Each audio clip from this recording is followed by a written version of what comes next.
Congolaise est en train de raconter. Hein? D'autres effets des Congolaises qui sont au Koweït. Nous allons voir. L'autre écrit ici, merci pour les éclairages. Il n'y a pas de problème. Donc nous allons voir autre chose. Il y a pas mal de Congolaises parce que les gens se disaient que c'est une affaire seulement des Ivoiriennes, des Camerounaises, grandement faux. J'ai toujours même dit à d'autres collègues, il y a nos compatriotes du Congo Brazza même aussi là-bas, même du Congo RDC et du Gabon. Les gens ont dit non, l'Afrique centrale en tout cas non. J'ai dit mais comment ça se fait que les autres pays se retrouvent là-bas, pourquoi pas nos pays à nous? Voilà, le Congo RDC, les Congolais sont là-bas. Et si on fouille bien, il peut aussi avoir des Congolais de Brazzaville. Parce que, au fait, les gens sont en train d'aller chercher de l'argent. Parce que les gens ont eu des diplômes. Les gens sont allés à l'école, mais on ne leur a pas donné la chance. À cause de quoi? Les dictateurs. Nous avons Sassou Nguesso 8%. Toutes les richesses au Congo, c'est pour lui. Kabila, tout ce qui se trouve au Congo, c'est pour lui et la communauté internationale. Le Gabon, pareil. Le Cameroun, le Togo, partout. Mais il y en a marre. Je dis, il y en a marre. Il faut que ce théâtre prenne fin. Donc nous allons suivre Congolaises esclaves au Koweït.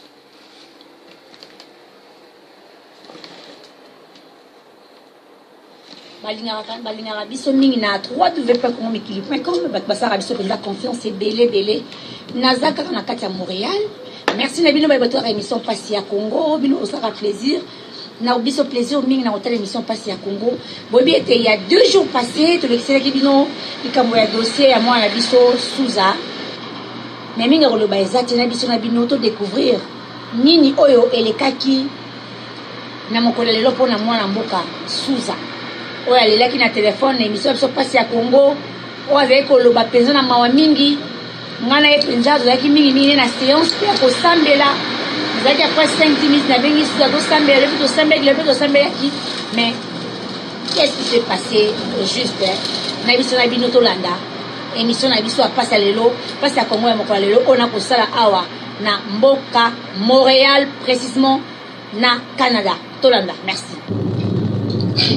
Bonjour peuple congolais, bato wa mikili. Lingi na loba merci mingi pona ndeko Aisha Okoko. Interview moko asalaki na ndeko na biso Souza. Oyo anyokwamaki na ndako awa na Koweït. En tout cas na sepeli mingi eza grâce ya ndeko wana Aisha na émission na ye tala toye komona na ndeko na biso. Ndeko na biso wana omoni ye na outi déjà récupéré toujours place bandeko mosusu baza. Alors ministre Ilunga Emmanuel aza déjà au courant ya makambo tout et il est prêt pour récupérer ndeko na biso azunga epai ya bandeko na ye na Congo. D'où en tout cas na sepeli mingi pona ndeko na biso Aisha makambo azosala na musala na ye eza kitoko. Akopesa pe ndeko Souza mwata 2 minutes aloba na makambo ezoleka. Mais ce qui boza na eloko akosala ye moko akoyebisa qu'est-ce qu'il faut faire ce que bolingi kosunga. Parce que nous tous là on est en train d'aider.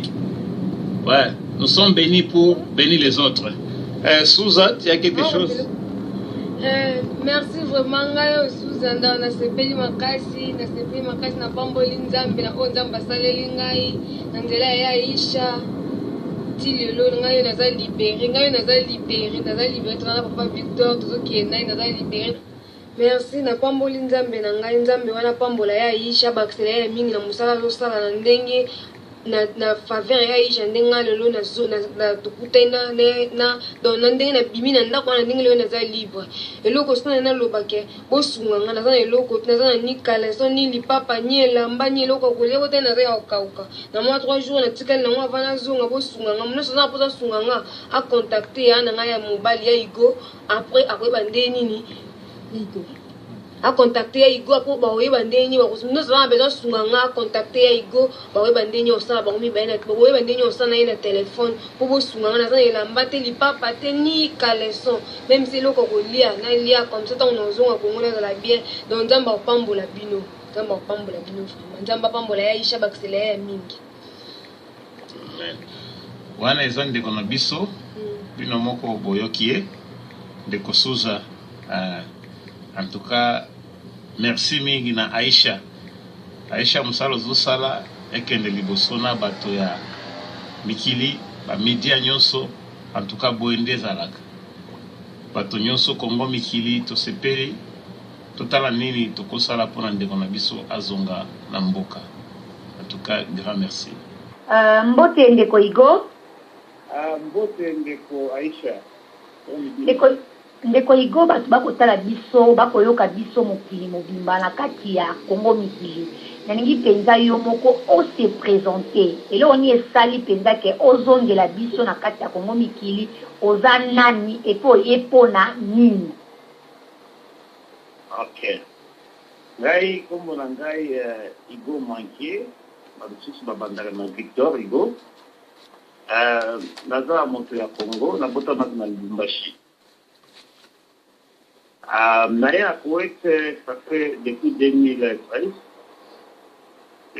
naza na Koweït na bandai ba msala na ngao ya hotel deko na banda kosala alors comme nazala chrétien nalandaki religion moko boeza awa na liturgie pedim tuzali na pasteur moko ya Kenya o pasteur tobanda kokende kopesa bato ya baoyo baza na bapasi na baorphelina biloko ya kolia baoyo bakimaka na bandako wana tobanda kolanda batémoignage mais un jour tokokutana na banani na bacongolaise moko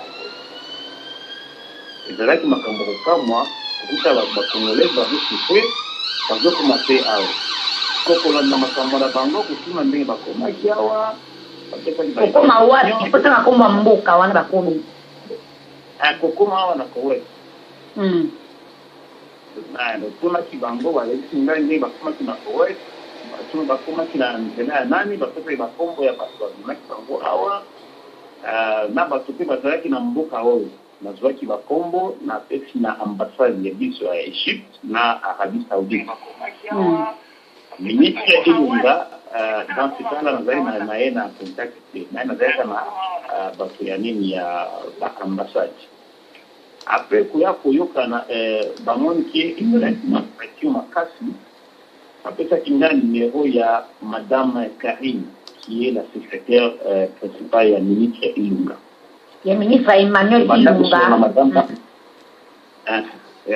Emmanuel Ilunga la bande a contacté Madame Karim s'il y a des problèmes concernant nos compatriotes. La bande a dit que cause ça bande ko malène ba bazana ba problème na tindi bango ba email na ba détail na bango nyonso. Ba tindi ba laisser passer ezalaka ba moko ba misusu bazalaka na ba laisser passer. Excusez-moi, il y a la pub et après la pub je remets. Alors c'est un bon côté. Alors, c'est un facile parce que pour couper ça dans le document, il ne faut pas foutre un bongo, alors besoin d'un bongo terre.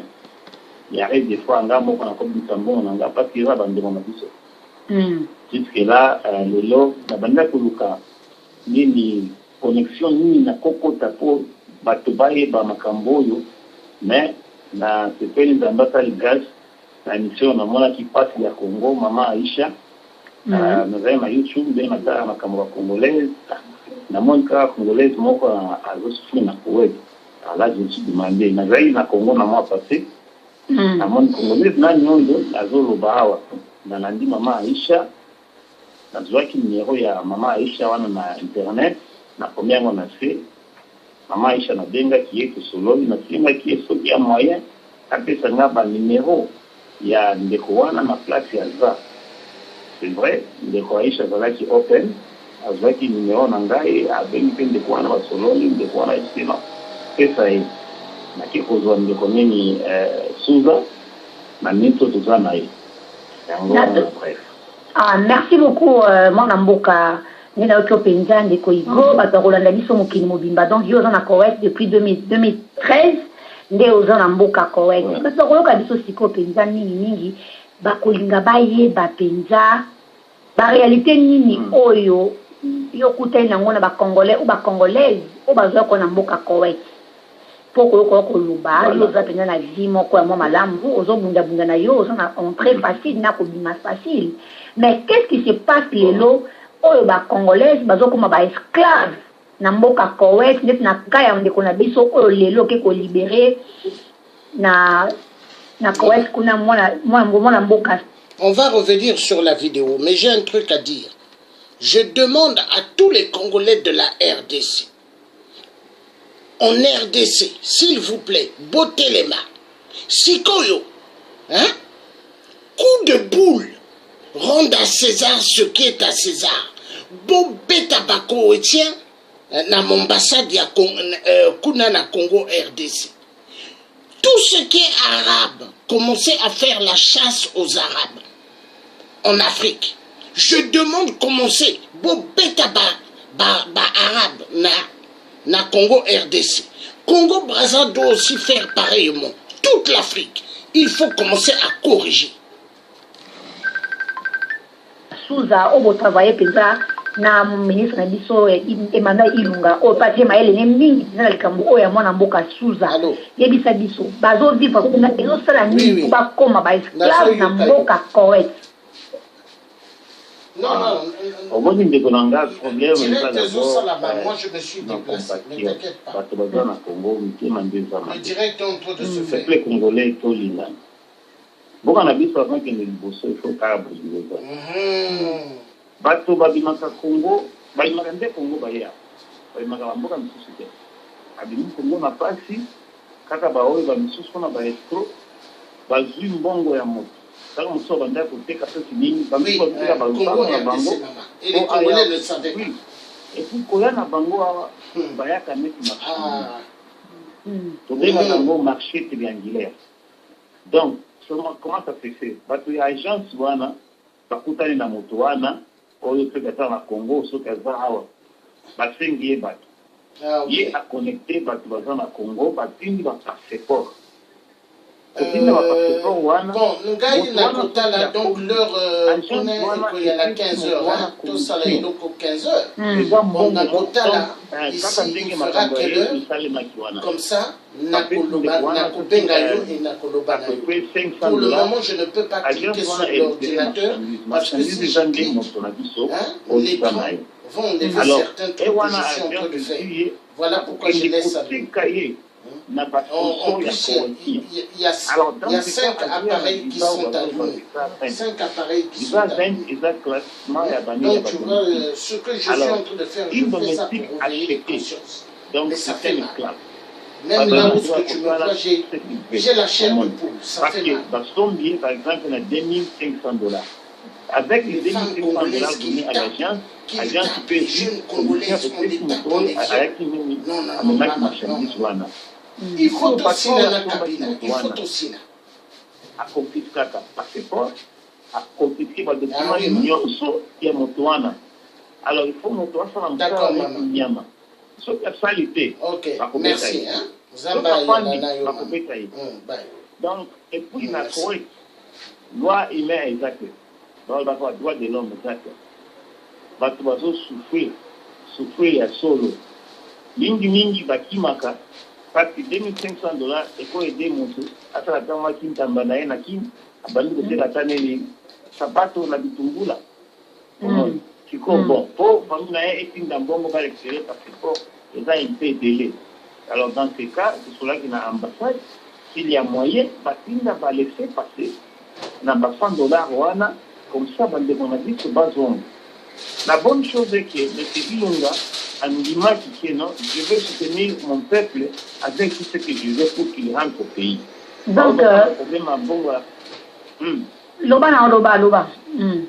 Oui, et d'abord, on a un problème en bon à billets. Je veux acheter les billets de façon qu'il rentre dans le Bango. Donc, Bayaka Wana, Bayaka Pété. La mauvaise chose. Bayaka Boy, Bayelité. soki bamoni na bafacebook moto moko katenga kaeka soki ndenge nini amoniki foto yango wana epuis mingi eza bakibusien bakinoise kaka nde bakinoise balingela foto baye awa foto yango eza yango te eza fasi na fasi.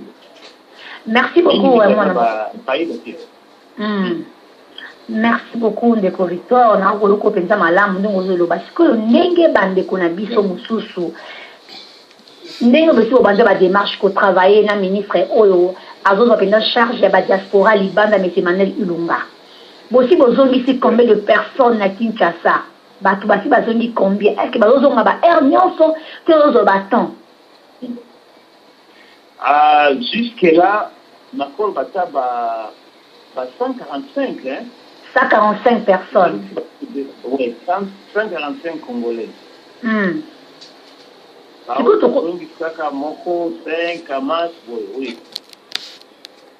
Batu baolinga ba comprendre mon muke. Ndenge tozwi ndenge bo récupérer ndeko na biso Suza azawana azane lambati ane lokote azaka bongo. Ntango ayeboye bisingai na lobi na ye bima bongo kende. Na pesi mo ba stratégie pour bima kende ngeni elekaki mais sikoyo kozonga na Kinshasa procédure na ya Suza ndenge zawana eza ndengeni. Bon, procédure na ndenge zawa d'abord to initier na ndako wana zalaki expliquer ba diaspora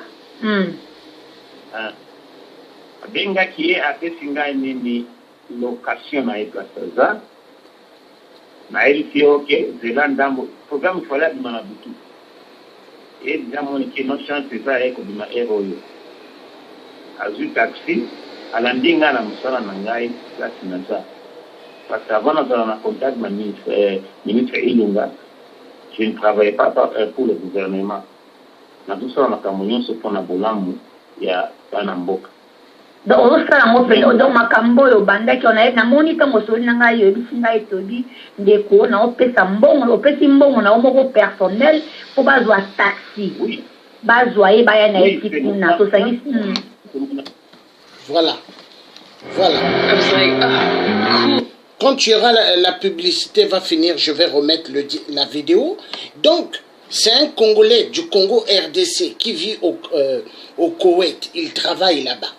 Donc, lui, il prend son propre argent de poche. L'argent de poche, il prend pour aider les Congolais à repartir au Congo RDC.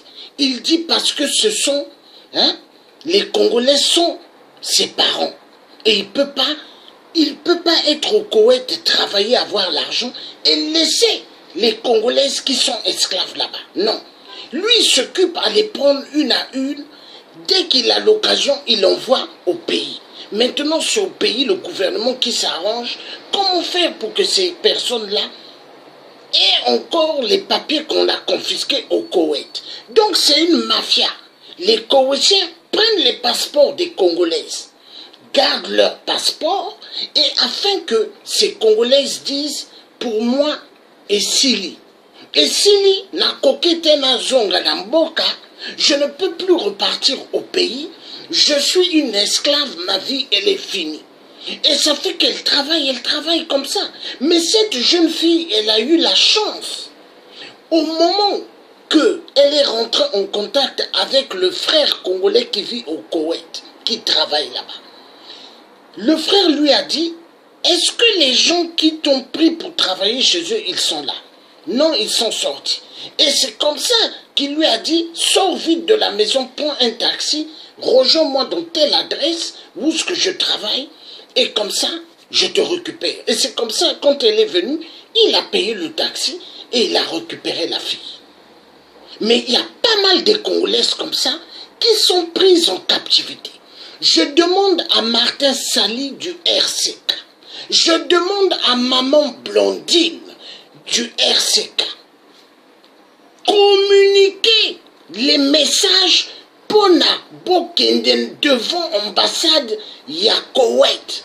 Action feu feu feu.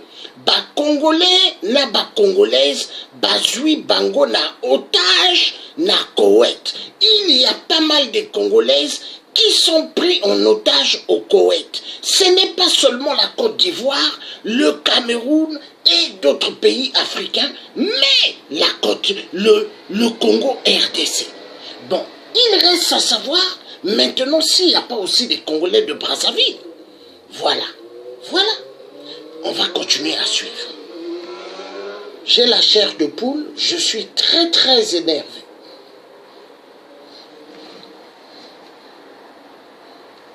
Pour le gouvernement, parce que ça n'a pas un AFP.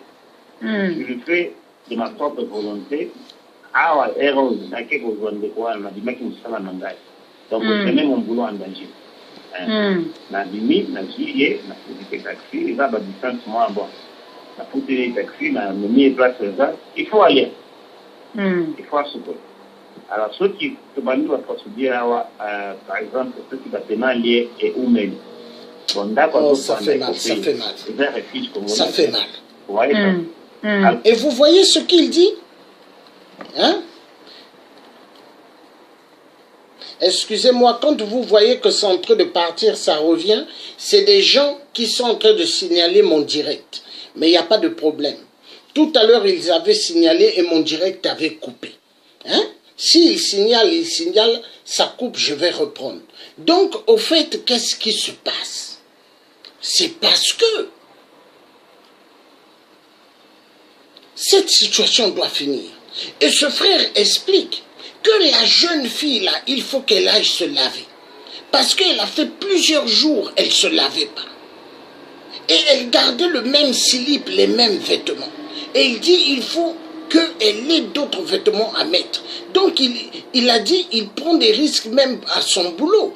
Parce que, hein, il doit la mettre quelque part pour qu'elle mange et lui donner des vêtements. Non, ça fait mal. Ça fait mal. On va continuer à suivre ça. Et je remercie à ceux qui signalent Facebook pour couper mon direct. Je sais qu'il y a des gens qui travaillent pour Kabila, qui travaillent pour d'autres dictateurs. Vous pouvez faire ce que vous voulez, mais le message va circuler. Le message va circuler parce que nous avons compris, hein, tout le système de la mafia de la France-Afrique. Et on va finir avec ce réseau de la France-Afrique. Les enfoirés de merde. Alors, qui est en charge? Ce n'est pas le gouvernement congolais, c'est la personne qui l'avait amené à l'extérieur et qui l'a mis là où elle peut rester pour un peu de temps. Alors, nous, Soana, ça demande de l'argent, c'est ça. Donc, je le fais pour l'amour du Dieu. Merci beaucoup. Je vais profiter de passer un message dans la diaspora. Nous sommes tout ça qui pensa musala. Tout ça qui musala.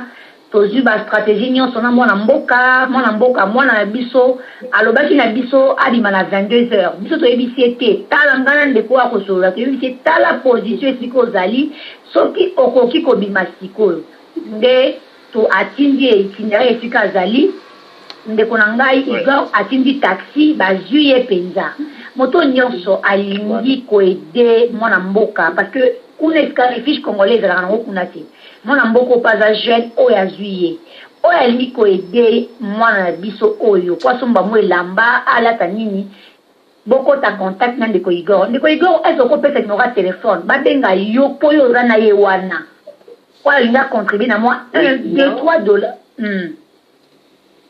Numéro eza plus 995. Non, attends. 965 988 26 25 3. Je vais répéter encore. Plus 965 99 965 988 26 25 3. Ouais. Ok, c'est bon. Bah, tu peux ceux qui baillent qui ont bien été, bah, quand tu contactes na Congo, mais qui te coupent, c'est notre numéro, Anna. Voilà. Vous passez dans contact, Mario. Na contact na biso, bah, pour autres, ça, on peut plus au Congo, mais qui ont la transparence, hein, tu as la transparence. Si quand passer message na gouvernement Rolanda, si quand passer message na bande qu'on a biso, bazali banda mboka, ou bazo na idée pour na correct, il ça bango. Oui, pour la bande qu'on a bazali na Congo. il ne faut pas faire attention.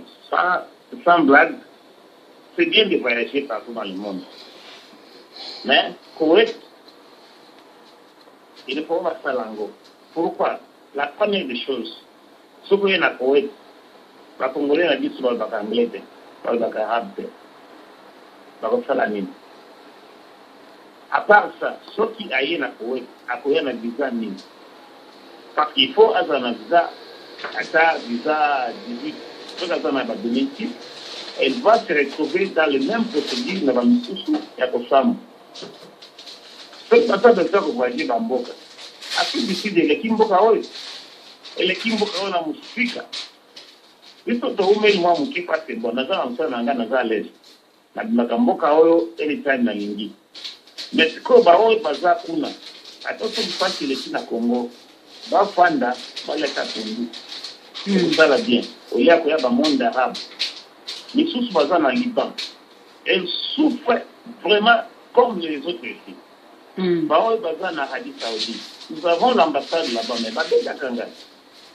Nazana ndeko mususu awa ndeko nazaki na Arabie Saoudite, elle est au refuge, au camp de refuge. La fille a souffre. Azobimisa makila, pardon, na lobango kaka. Loba. Azobimisa makila 12 jours. Hein? Il n'y a pas de traitement. Comme la sœur là, vous avez dit qu'il va faire la bango kaka paracétamol. Et bien, yango wana. Aussi, au moins, nous azobimisa makila pendant 12 jours. Vous avez fait kaka paracétamol. Ça, c'est déjà du traitement. Azapon na foyer azo souffrir. Alors, la démarche na yon sur le banda, awa toujours il a qu'un résultat d'empreinte bima. C'est façon que le ministre a signé Bongo et ya, ce sont des billets. Bande bwana bazwa na Congo, ba bima te ko yawa. Ba ya na ko ekite, na sengi pardon en tout cas. Oya ko ya, c'est moko. Yango wana. Ah, merci beaucoup, Tokozo Penza Tomingite. Est-ce que sous Awana Azaliwana pour Yepe, il faut aller au Bamo le Moko Sikoyo pour. Est-ce que Bozana Ewana? Oui, il y a un Souza, on a fait ma compatriote Moussoussou, à cause de la Moufanzi, mais Souza n'a pas eu.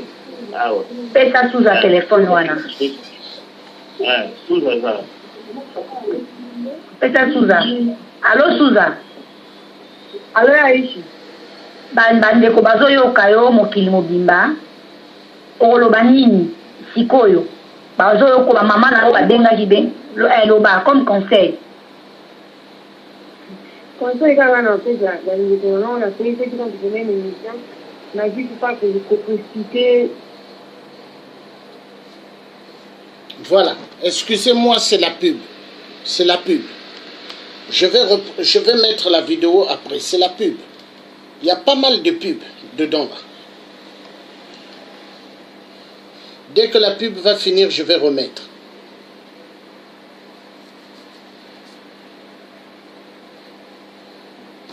Attends.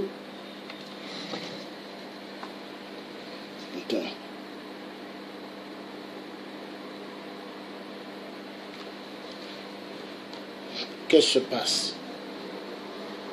Que ça fasse pas ça, hein? Oh là là là là là là. Est-ce que Bozana est là?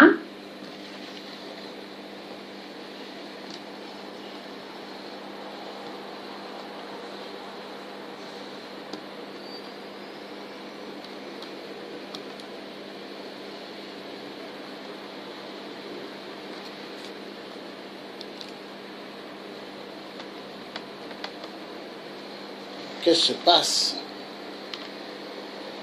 Pourquoi il n'y a pas de son?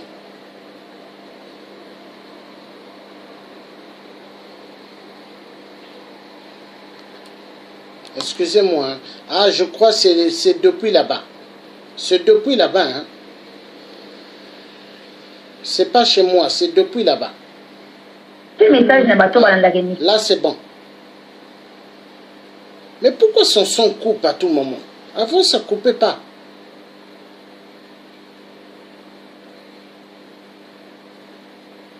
Souza Azali Bandawana. Ah là là là là là là là là là là là là.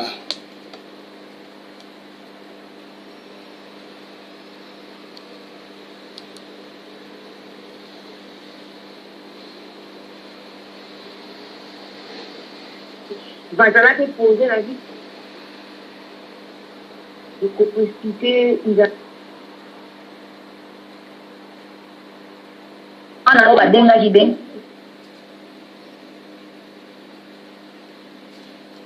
Je me demande pourquoi ça coupe maintenant.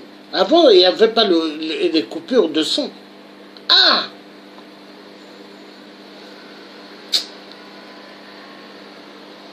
On attend aux autres détecter bana baza.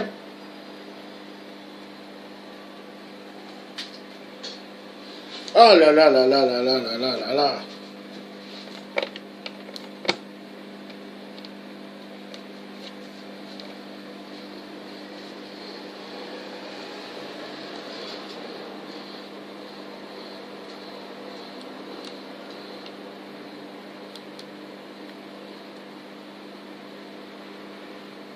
Sage, comment mais qui les a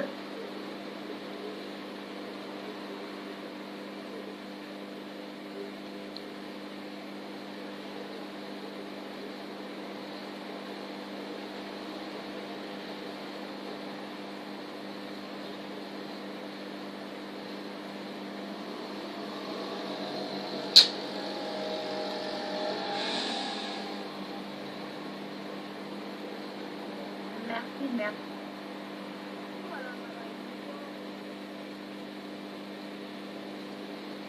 Donc, la dimanche, mais Quoi na correct. Il ebisiete talangana parce qu'avant,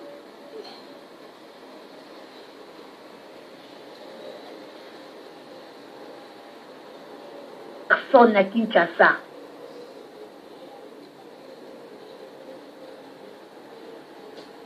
bon, on va récupérer parce que bon, Bon, attendez un instant. Il faut que j'arrive à comprendre pourquoi le son maintenant il coupe. Tout à l'heure le son ne coupait pas. Le son ne coupait pas. Il faut que je comprenne pourquoi. C'est bizarre. J'ai regardé tous les branchements, tout est bien branché. Mais pourquoi le son coupe?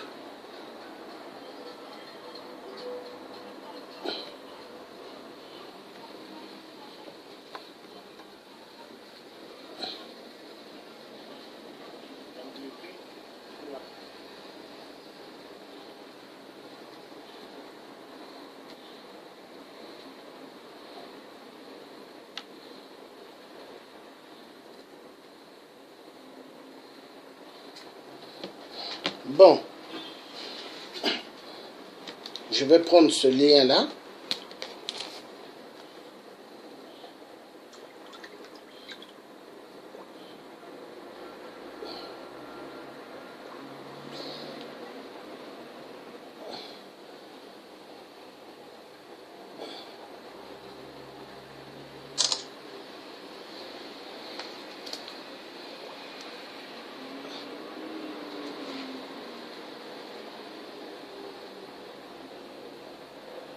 Ok. Maintenant.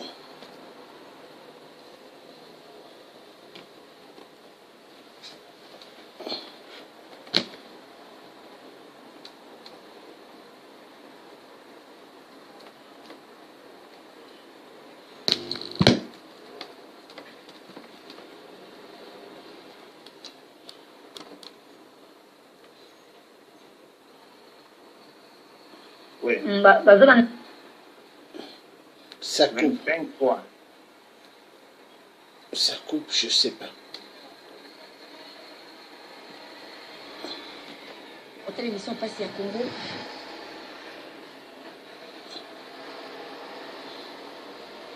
Ah, d'accord. Frigo. Ok. J'ai compris, on dirait. J'ai compris. Donc, au fait... Aïe, aïe, aïe. Donnez-moi un instant, hein. J'ai besoin d'un instant.